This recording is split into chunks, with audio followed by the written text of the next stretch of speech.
morning mga ka-highway, time check 11:49 AM for April 24, Friday po mga ka-highway, April 24, 2026. Ayan. So today is Friday. Ayan. Ito po ang last Friday of the month kasi next Friday po ay May 1, holiday.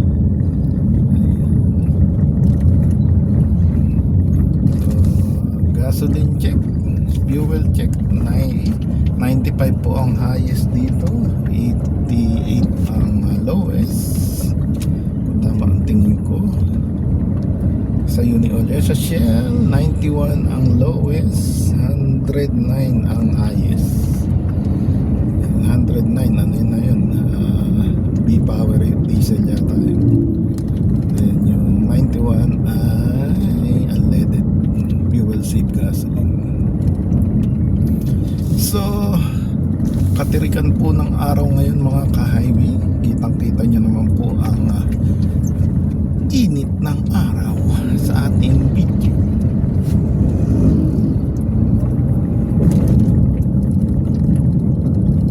So tayo po ay Pabukawi entry po ulit. Mabilis-bilis ang biyahe natin ngayong oras na to sa Bukawi. Mukhang nag-lunch break ng mga driver. Sumilong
blessed are you among women, blessed thy womb, Jesus. Holy Mary, Mother of God, pray for us sinners now and at the hour of our death. Amen. Glory be to the Father, and to the Son, and to the Holy Spirit, that it was in the beginning, is now, and ever shall be, world without end. Amen. O Jesus, forgive us our sins, save us our time, and lead us also in precious need of your mercy.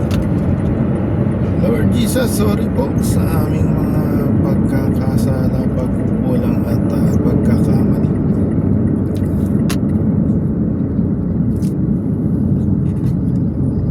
Sorry po Lord sa lahat. Tulungan niyo po kaming maging mabuting tao, Panginoon.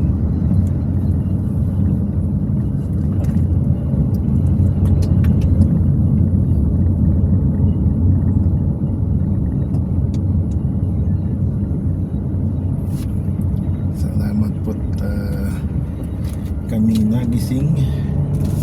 Every gising our blessing, every small steps our blessing. Thank you Lord.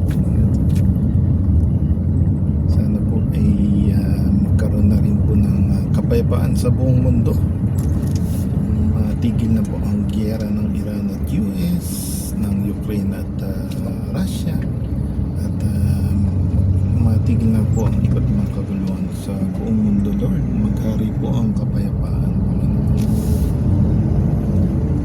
Sana po, Lord, gumaling na rin po ang aming mga karamdaman, at patuloy niyo po kaming i-guide at i-assist sa aming mga financial needs, health needs, emotional needs, mental needs, at iba po pangangailangan. Sana sa inyo po karayan mapunta at mauna.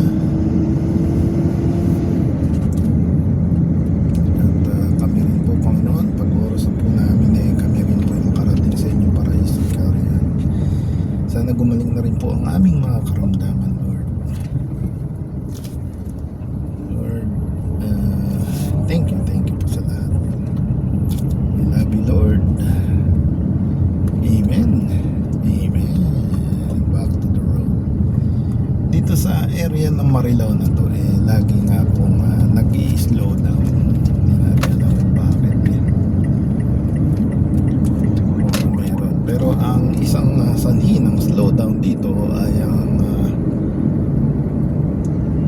pila sa May Kawayan exit. Nagpipila po kasi yung mga nag-i-exit dun. Yan, very good Tera, you're using more signal. Oops. Avoid tailgating. Maintain safe braking distance.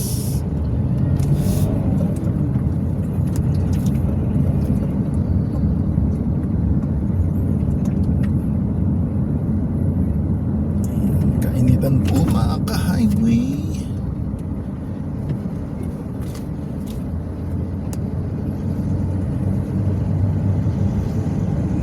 Meron dito nagbabagal.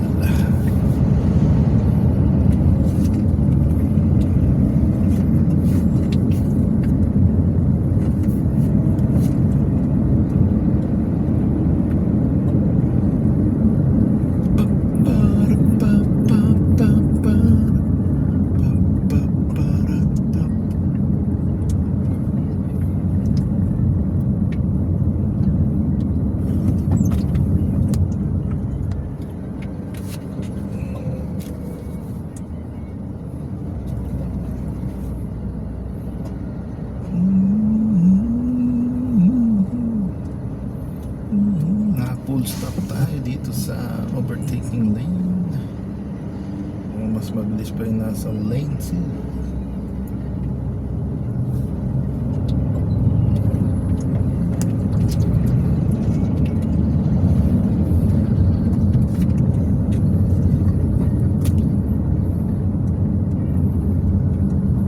Kung mapapansin po natin, dumami-dami na po ulit ang mga biyahero.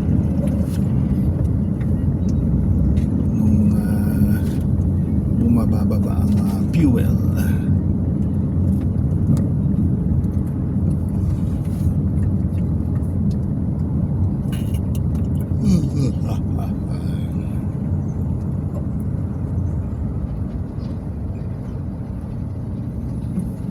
So, mukhang magiging title natin ngayon ay NLEX Matraffic.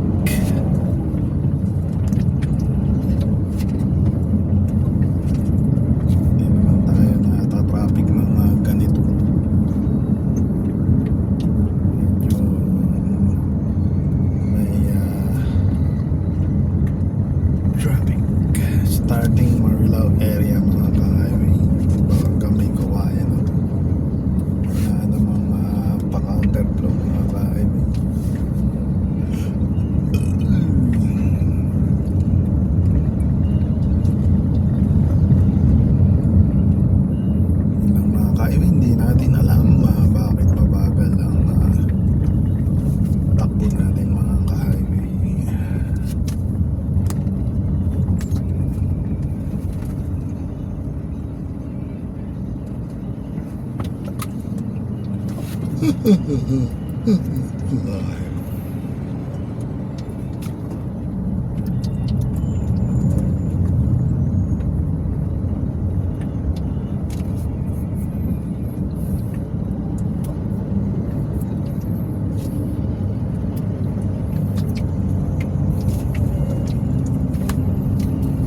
ko sure kung may ginagawang kalsada dito eh. O dahil nga lang ba talaga sa pila ng mga nasa may kawayan next.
Mga ka-highway, tayo po ay makinig sa afternoon Holy Mass sa Veritas.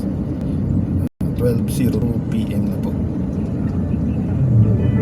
Kapanalig na himpilan, Veritas 846, saan mang dako ng mundo, ang anumang oras sa inyong kinaroroonan, ang Healing Mass sa Veritas. Ang mga Healing Masses sa Veritas ay sumasa inyo sa wikang Pilipino na masasaksayang tuwing alas 1 ng umaga, alas 12 ng tanghali, alas 6 ng gabi, at alas 12 ng hating gabi. Kasama ang ating mga healing priest sa gabay ng Birheng Maria, maaaring mag-alay ng mga mass intentions at love offerings para sa mabuting kalusugan, paggabay, misa pasasalamat, misa para sa kaluluwa ng mga himao, at iba pang mass and prayer intentions.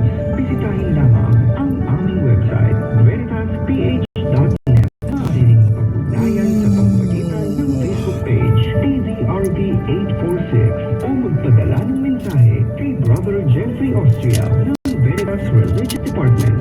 Healing Mass sa Veritas.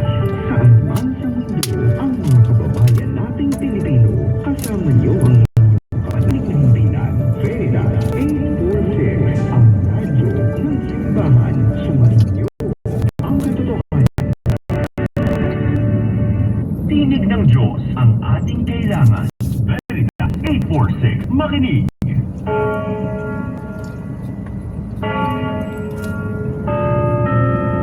Halina't makiisa sa hapag ng Panginoon, ang hapag ng katotohanan at ng ating kaligtasan dito sa Himmanos sa Veritas.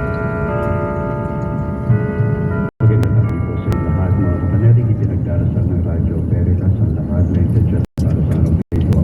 Mga pagsasalamat, kaarawan, mga personal na panalangin, mga kagalingan at kapayapaan ng mga kaluluwa.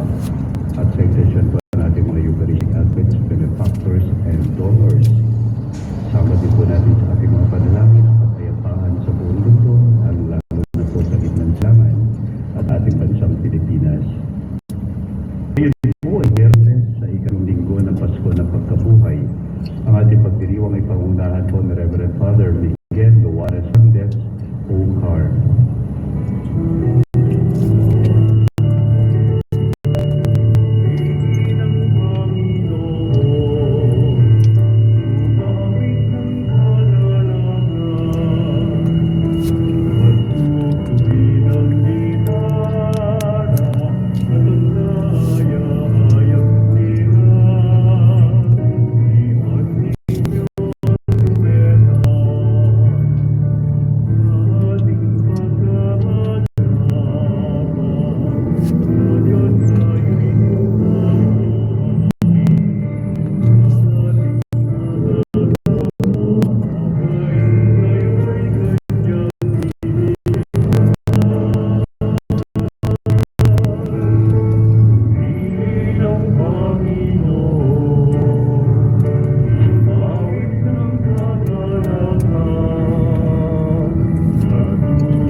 pagtitipon sa ngalan ng Ama, ng Anak at ng Espiritu Santo. Amen.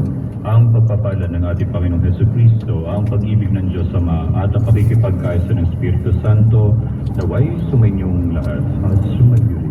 Mga kapatid, mga kapanalig, ngayon po ay pagpapatuloy natin sa ating Ebanghelyo ang tinatawag nating diskurso ng ating Panginoong Jesucristo bilang tinapay ng buhay. Mga kapatid, tinipon tayo bilang mga kanib na angka ng Diyos, kaya tubulog tayo sa mawaing Panginoong nagpapatawad na lubos.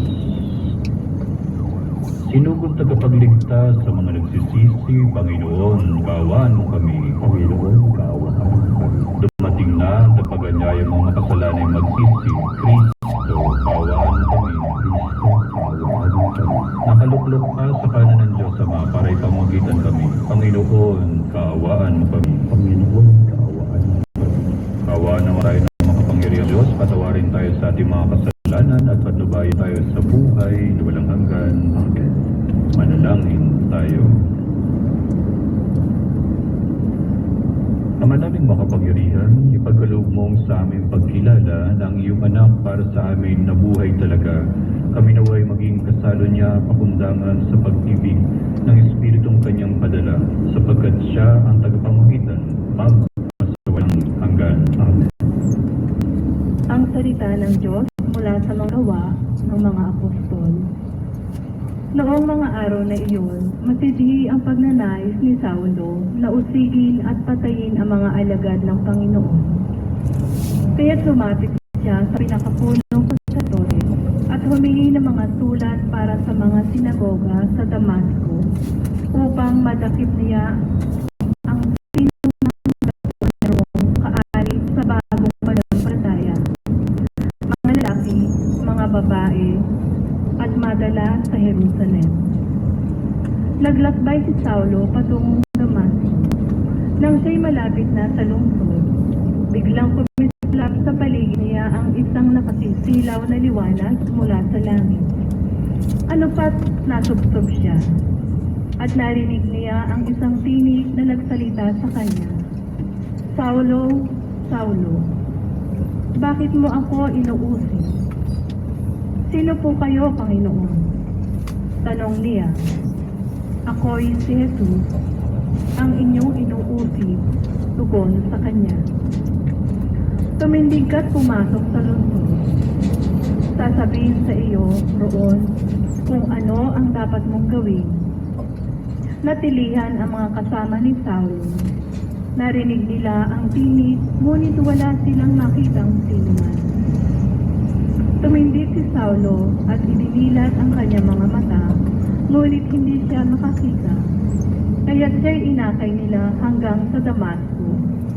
3 araw na hindi siya nakakita at hindi kumain ni uminom. Sa Damasco naman ay may isang alagad na ang pangalay Ananias.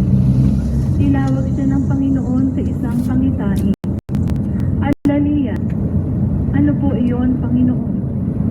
Tugon niya, pumunta ka sa kalye matuwid sa bahay ni Judas at ipagtanong mo ang isang lalaking taga-Tarso na ang pangalay Saulo. Sabi ng Panginoon, siya'y nananalangin ngayon sa isang pangitain. Nakita ka niyang pumasok sa kinaroroonan niya at pinatungan mo siya ng kamay upang makakita. Sumagot si Ananias, Panginoon, marami na po ang nabalita sa aking tungkol sa taong ito. Tungkol sa mga kasamaang ginawa niya sa iyong mga banal sa Jerusalem. At naparito siya sa Damasco, taglay ang pangyarihang galing sa mga punong saserdote upang dakpin ang lahat na tumatawag sa iyong pangalan. Ngunit sinabi sa kanya ng Panginoon, pumaroon ka, sapagkat hingiran ko siya upang ipakilala ang aking pangalan sa mga hentil, sa mga hari at sa mga anak ng Israel. At ipaalam ko sa kanya ang lahat ng dapat niyang tiisin alang-alang sa akin. Pumunta nga si Ananias. Pumasok siya sa bahay at ipinatong ang kanyang kamay kay Saulo. kapatid na Saulo, wika niya. Pinapunta ako rito ng Panginoong Jesus na napakita sa iyo sa daan nang ikaw ay pumunta rito. Sinuhon niya ako upang muli kang makakita at mapuspos ng Espiritu Santo. Pagdakay may naglag na tila mga kaliskis mula sa mga mata ni Saulo at nakita siya. Tumindig siya agad at napabinyag. Kumain siya at nanauli ang kanyang lakas. Si Saulo'y ilang araw na kasakasama ng mga alagad sa Damasco. Pumasok siya sa mga sinagoga at nangaral tungkol kay Jesus. Siya ang anak ng Diyos, wika niya. Ang salita ng Diyos. Salamat sa Diyos. Humayot dalhin sa tanan, mabuting balitang aral. Humayot dalhin sa tanan, mabuting balitang aral. Purihin ang poon, dapat na purihin ang lahat ng bansa, siya ay purihin ng lahat ng tao sa balat ng lupa. Humayot dalhin sa tanan, mabuting balitang aral. Pagkat ang pag-ibig na ukol sa ating dakila at wagas, at ang katapatan niya'y walang wakas. Humayot dalhin sa tanan, mabuting balitang aral.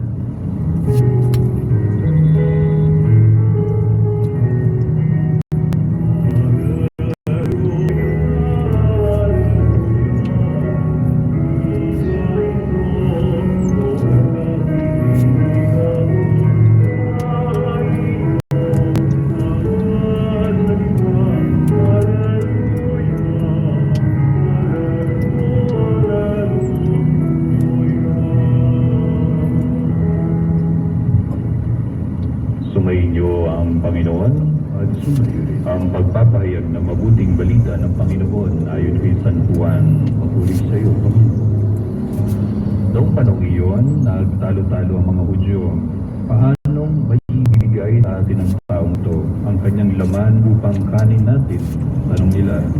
At sinabi ni Jesus, tandaan ninyo, malibang kanin ninyo ang laman ng anak ng tao at inumin ang kanyang dugo, hindi kayo magkakaroon ng buhay.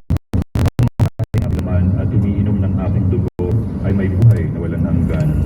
At muli ko siyang bubuhayin sa huling araw, sapagkat ang aking laman ay tunay na pagkain, at ang aking dugo tunay na inumin.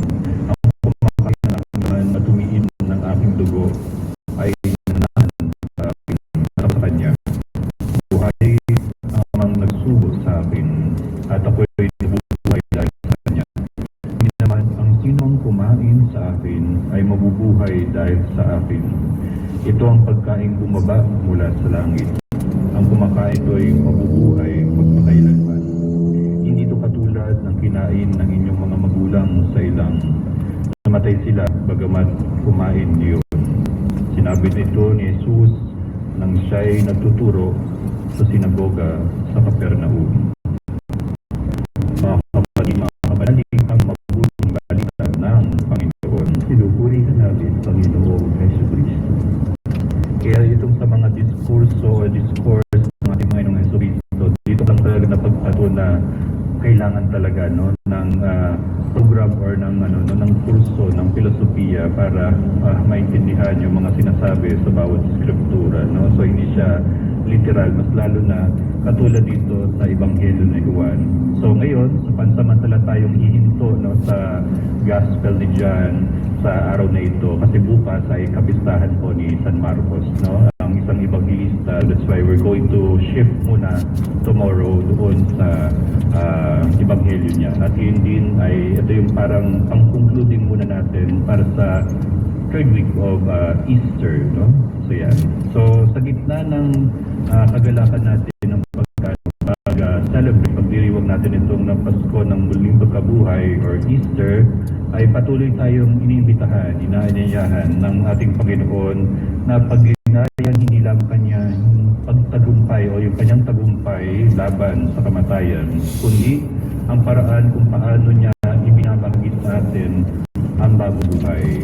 In our gospel today, no, so maririnig natin o narinig natin nga ang isang matapang at tila mahirap tanggapin na pahayag ng ating Panginoong Jesus ang kumakain ng aking laman at umiinom ng aking dugo ay may buhay na walang hanggan. Hindi ito madaling unawain, no? So mas lalo na ito in the context of Gospel of John. At maging sa ngayon, no? At kaya ito kailangan talaga pinakikinggan at pinapaliwanag naman din ng mga kaparian sa tuwing ito ay tumatama ang gospel na ito sa kanya-kanyang pagninilay or homilia. Tulad ng mga Hudyo sa Ebanghelyo, maaari rin tayong magtanong, no, na paano mangyari yun? Kakainin natin siya, kakainin natin, sisip-sipin natin yung dugo ni Jesus para tayong mga vampira, no? So, ngunit ang sinasabi dito ni Jesus ay hindi lamang ito kumbaga simbolo, no? Ito ay nagyaya sa atin na magkaroon ng isang malalim at tunay na pakikisa sa ating Panginoong Jesucristo. Hindi tayo matatawag na Easter people kapag hindi natin naunawaan itong pahayag ng ating Panginoong Jesucristo. Kaya sa atin, kaya ito palalalimin natin yung ating pakikipag-ugnayan at mas lalo na yung ating yung sinasabi nga sa isang word, no, pakikipagsalamitan natin sa Panginoong Diyos. This context of Easter, no, mas maunawaan natin ang kanyang salita. Kaya dito inilagay ang Ebanghelyong ito, no. Ang katawan at dugo na inaalay ni Kristo ay ang parehong katawan na nabayubay sa krus at ang parehong dugong dumanak doon para sa ating kaligtasan. Ngunit ngayon ay niluluwalhati na sa kanyang muling pagkabuhay.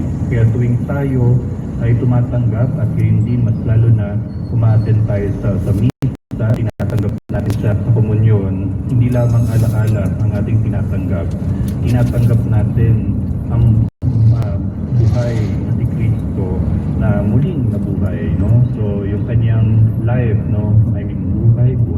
So ito yung pinag-uusapan namin kanina ni Kuya Omer, no?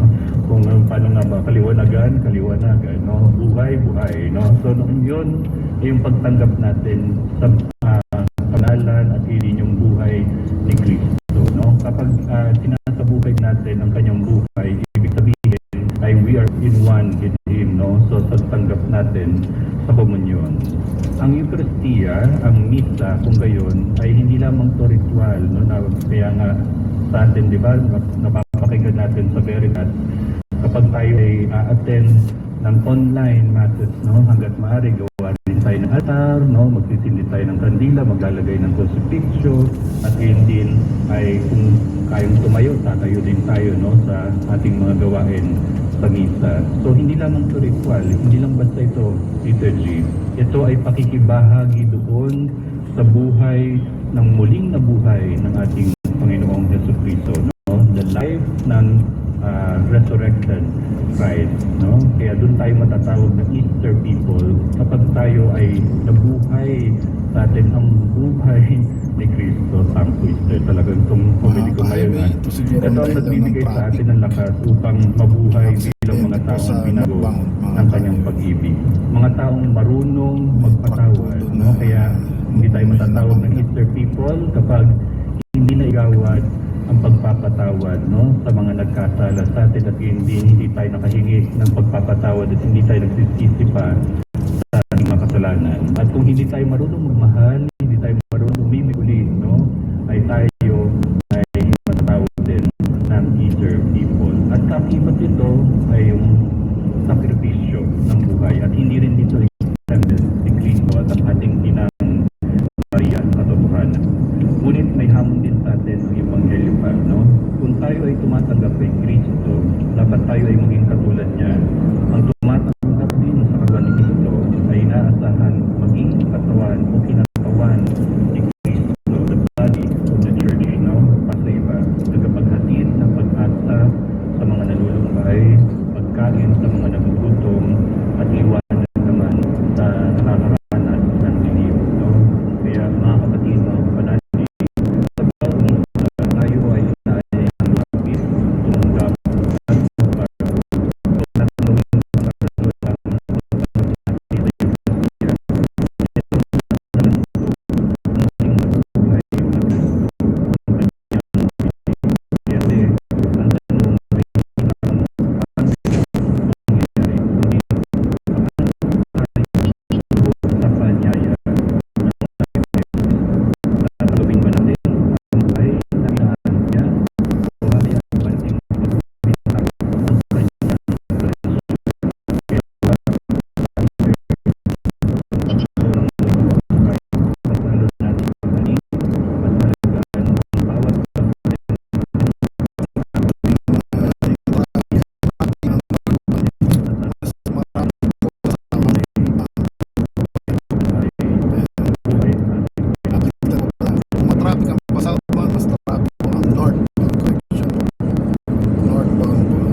banal, ikaw mukha ng tanang kabanalan. Kaya sa pamagitan ng iyong Espiritu, gayong banal na mga kaloob na ito upang para sa amin maging katawan, dugo ng aming Panginoong Heso Kristo.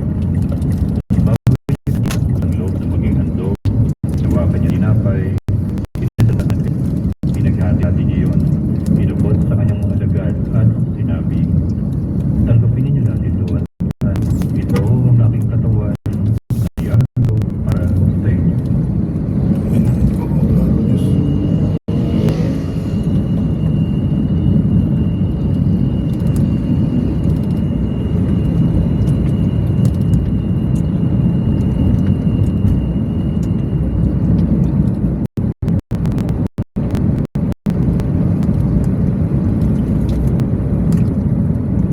Kaya hindi na matapos ang hapunan, ginawa kanya ang kalis, muli kanyang pinasalamatan. Inabot niya ang kalis sa kanyang mga alagad at sinabi, tanggapin ninyo natin ito, ito ang kalis ng aking dugo, ng bago walang hanggang tipan. Ang aking dugo na ibubuhos para sa inyo at para sa lahat. Pagkawad ng mga kasalanan, gawin ninyo ito sa pag-alala sa akin.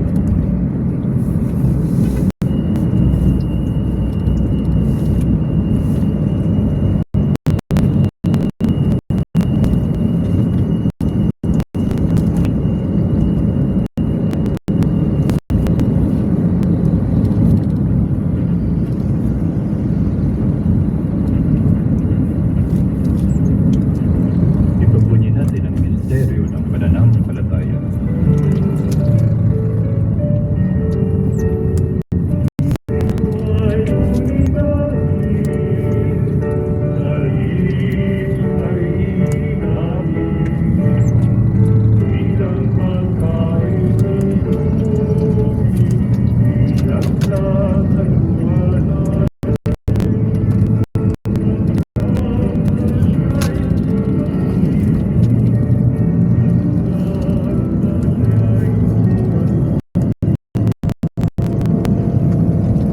Ama, ginagawa namin ngayon ang pag-alala sa pagkamatay at muling pagkabuhay na nila.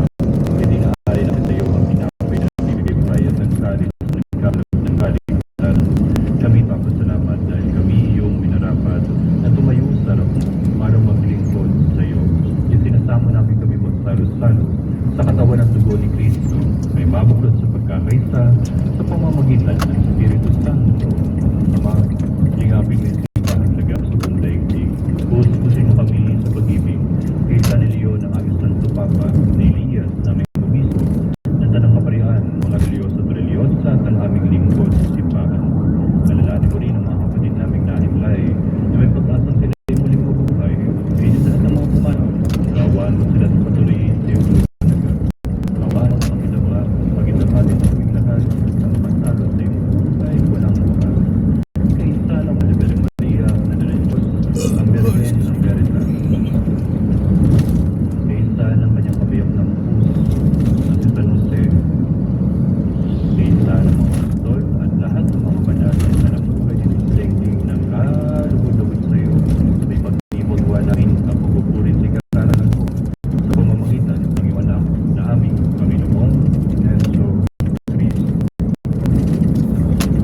Erisumo pumisto ng Diyos, Espideo Padre Potente, Idolati Espiritu Sancti, Omnis Honor et Gloria, per omnia saecula saeculorum.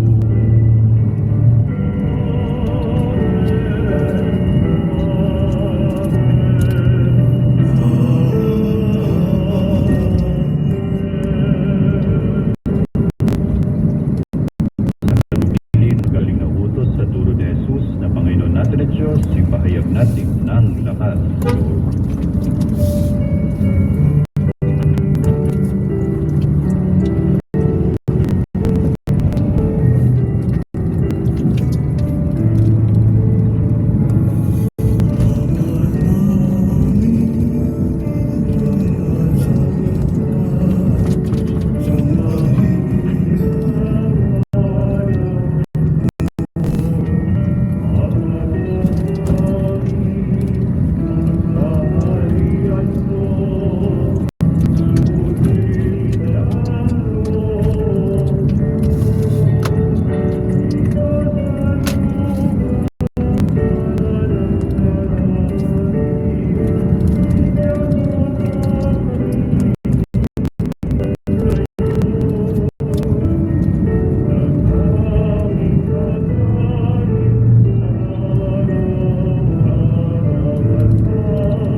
Mga kapanalig, ito si Jesus, ang tinapay ng buhay. Ito ang kordero ng Diyos. Ito nag-aalis sa mga kasalanan ng sanlibutan. Mabala, marian sa kanyang banal na piging. Panginoon, hindi ako karapat-dapat na magpatuloy sa iyo. Ngunit sa isang salita mo lamang ay gagaling na ako. Ipagsanggalang luwa tayo ng katawan at dugo ni Kristo para sa buhay, walang hanggan.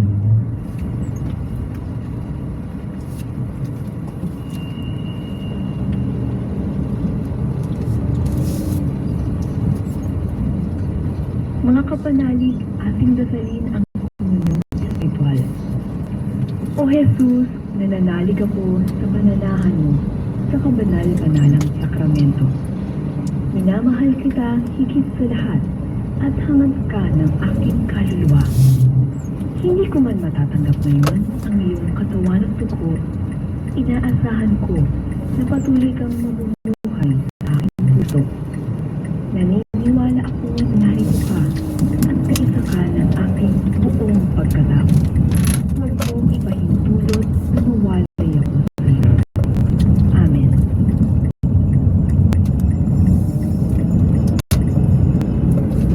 Madalangin ko sa tayo.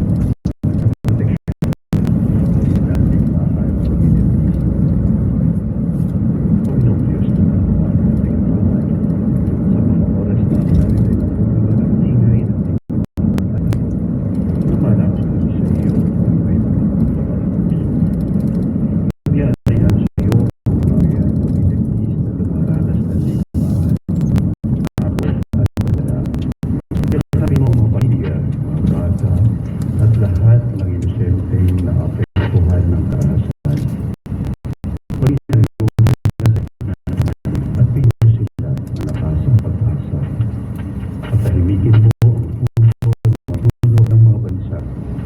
Naway malaig ang awa kaysa galit, pag-usap kaysa armas, at kapayapaan kaysa digmaan. Ipadama mo ang iyong presensya sa mga sugat, naglulusap at nawalan ng tahanan. Pagpalain mo ang mga tumutulong at nagliligtas ng buhay at tinatago sila sa nilang paglilingkod. Amang Diyos, gawin mo kami mga instrumento ng panalangin at kapayapaan. Naway muling sumipat ang pag-asa sa mga lupang ngayon ay nababalot ng takot. Ito ang aming dalangin sa iyong banal na pangalan. Amen. Iyong sa krus na bayubay ay siyang muling nabuhay, na naig sa kamatayan, nagdulot ng kaligtasan. Hallelujah, siya'y awitan. Manalangin tayo. Ang manaming mapamahal sa pinagsasaluhan ng banal na pagkinabang, ang aming nawang pag-ibig ay lalong madagdagan ng ginawa namin sa pag-alala sa anak mong mahal na nag-utos si pagdiwang ang huling hapunan sa pamamagitan ng Jesucristo at ang Espiritu Santo magpasawalang hanggan. Pagbabasbas para sa mga may karamdaman ng masakit nating mga kapanalig. Ama naming mapagmahal, ikaw ang pinagmumula ng kagalingan at mabuting kalusugan. Kami po ay nagsusumamo upang iyong gawaran ng kagalingan ng iyong mga anak na sa kanyang-kanyang tahanan at nasa ospital na nakararanas ng suliranin sa kanilang kalusugan. Basbasan mo po sila ng mga taong mapagkalinga upang kanilang madama ang iyong pagmamahal sa kanila. Basbasan mo po sila ng matibay na pangangatawan upang kanilang mapagtagumpayan ang anumang karamdaman na kanilang nararanasan sa mga sandaling ito. Basbasan mo po sila ng lakas na loob upang matibay nilang harapin ang masamang kalagayan ng kanilang kalusugan. Sa mga sandali ng mabigat na nararamdaman, naway iyong ipadama ang iyong pag-ingat sa kanila.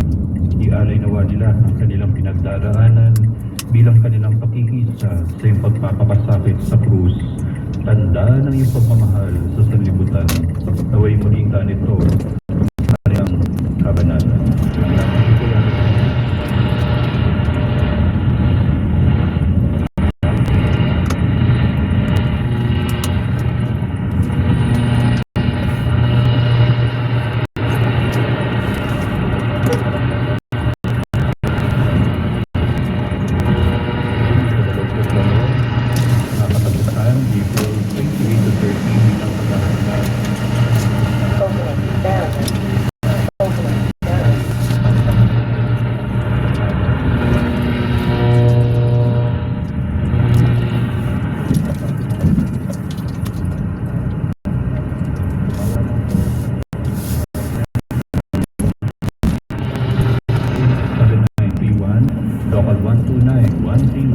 0917-631-137 o mag-text sa mga numerong 0917-631-4589 at sinabi lang po sa ating Pilipino.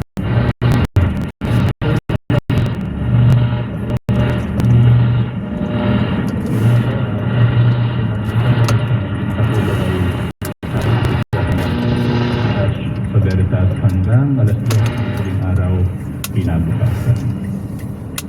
Sumainyo ang Panginoon at pagpalain kayo na makapangyarihang Diyos, Ama, Anak, at Espiritu Santo. Amen. Naiunahin na natin ang banal na misa. Pumayo kayo sa pag-ibig ni Kristo. Salamat sa Diyos.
Ayan, thank you po mga ka-highway sa pagsama sa ating biyahe. Nakapakinig pa po tayo ng Healing Mass sa Veritas. Ayan, happy birthday po sa lahat may birthday today. Mamaya po ulit. God bless. Thank you. Bye-bye.